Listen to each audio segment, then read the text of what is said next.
This is one of those sad, happy days. I'm kind of sad that it's not going to fly anymore. On the happy side, I'm very pleased that it's going to a beautiful new home. It's been a rewarding experience to work on and fly in one of the rarest airplanes that are still flying in the world. When people look at it, you can't help but be impressed. Everybody that sees this airplane will remember a part of aviation history. By putting it in the museum, it gives a greater opportunity for more people to see it. The Lockheed 10A Electra was the first real aircraft in the airline. They were all, as you see it today, highly polished aircraft and easily recognizable by Canadians across the country when they arrived and left their cities.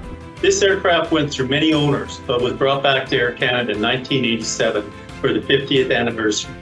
This was the year that I started with Air Canada, and with this aircraft coming up to its 35th anniversary and its second life with Air Canada, it is now time for it to finally retire after 85 years.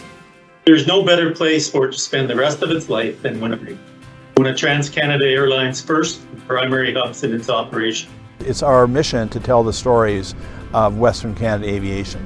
And of course, this particular aircraft dates back to 1937 and to TCA. This is kind of the crown jewel of all the great things that Air Canada has done for us. So we're really appreciative of having this very significant piece of not only aviation history, but Winnipeg history. The aircraft, when it was built in 1937, was obviously state-of-the-art. Nothing like aircraft today. It was unpressurized.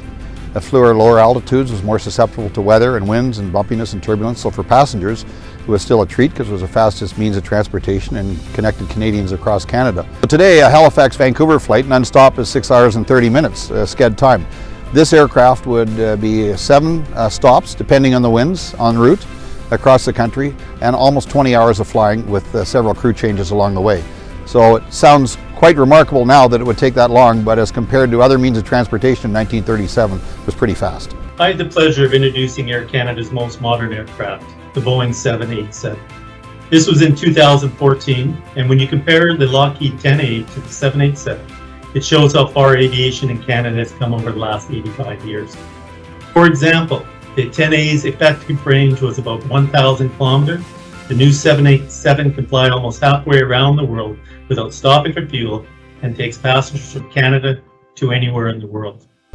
I think everyone that's touched the Lockheed since it returned to the fleet has felt remarkably privileged, remarkably special. Not about themselves, but about being a part of something so special. And it's been kind of an iconic symbol of the early days of aviation in Canada and of Trans-Canada Airlines, which of course is now Air Canada.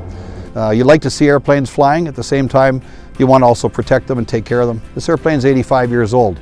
It's pretty amazing that it's still in the shape it is.